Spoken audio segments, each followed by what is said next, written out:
right now. Don't give excuses. You have exam tomorrow. I am so worried about my daughter. She cannot memorize. What? Then how will she succeed? You should always try to get in top 3. Average is not good enough. Hey, I got 90%. How much did you get? You're too short. I don't think we can take you for the dance competition. Short girls cannot play basketball. You're too You short. always try to Short get in girls How will cannot she play succeed? Take you for You the have dance exam tomorrow. competition. Am I a failure? Why do I feel no one likes me? This is what I went through as a child. I was constantly under fear. Fear of failure, fear of not fitting in, fear of not being liked. It led me down the path of self-doubt and self-pity, making me feel useless. I have anxiety. Do you know what it means? I panic, I feel nauseous as if I'm going to throw up. I constantly feel something bad is going to happen.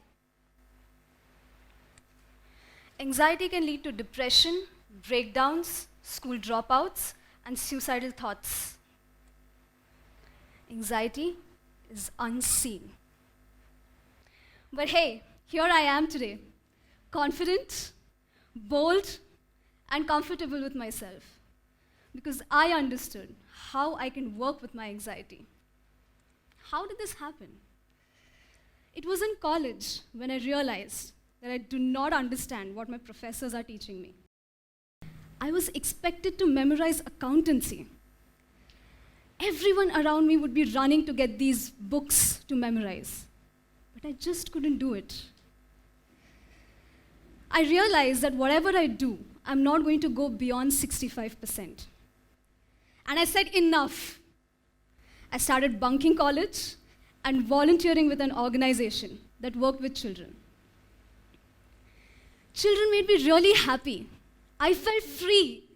I felt myself, as if not being judged. I had this consciousness to understand really who I am. But do you think every child has this consciousness? Every hour, one student commits suicide in India. Exam failure is one of the leading causes for student suicides. It accounts for 2% of the total number of suicides in our country. Let me share a few recent examples with you. A class 8 student from Lucknow committed suicide because she feared exam failures. An 18-year-old boy from Maharashtra committed suicide because he felt he was not a good human being as he feared exam failures. An IIT student from Hyderabad committed suicide because he says the world is not meant for failures. 4 children from Kerala broke their hands because they feared exam failures.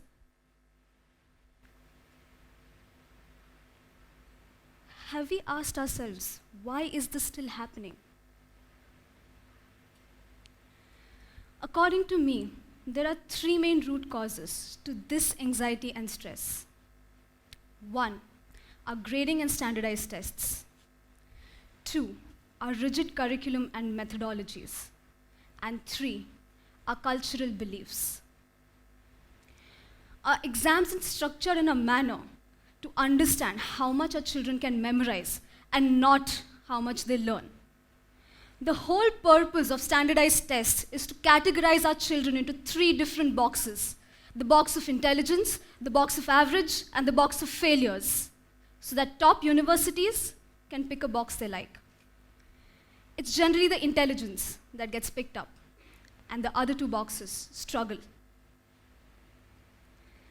In my teaching experience in the last couple of years, I've understood that our curriculum has really evolved, but our teaching methods have not. This brings me to our cultural beliefs. Our culture teaches us to respect our elders and to obey them, to follow their path of wisdom. Fair enough, but it also teaches us not to question them, that their knowledge is supreme, and we should be content with what we have. This makes us heavily dependent on our elders, making us confused as to what is expected out of us. In my opinion, this is a system of convenience.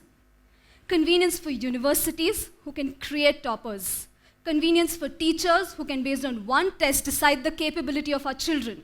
Convenience for parents who want to decide the future of their children. But is it really convenient for our children? Alexander Den Heder says, when a flower does not bloom, you fix the environment in which it grows, and not the flower. I love this quote. But I question myself, what if the flower dies? And that is why I started Moringa. Moringa is an organization that wants to redefine education. Just like the plant Moringa, which in today's climate crisis is redefining nutrition. I want to bring Moringa to schools and initiate a 3-month workshop in its 4 main elements. The first one is where children really understand what causes anxiety. The second is knowing and sharing your fears. The third is nurturing your abilities. And the fourth is to finding the joy of learning. Now imagine a Moringa tree. I call this the miracle tree in its 4 main elements.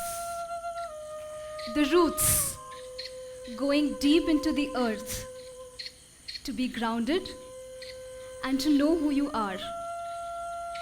And as you discover yourself, you really understand where your worries are coming from. The trunk standing tall and straight, strong enough to hold you so that you can share your fears. The leaves that are dancing in the wind, so free for you to try different abilities. And the fruits, sometimes sweet, sometimes bitter. An explosion of sensation for you to celebrate your learnings. I see every child as this miracle, stepping out of the darkness of anxiety. I'm sure all of you know this famous quote by Nelson Mandela. Education is the most powerful weapon that you can use to bring a change in this world. Well, my words are, learning is the most powerful weapon that you can use to bring a change from within. Thank you very much.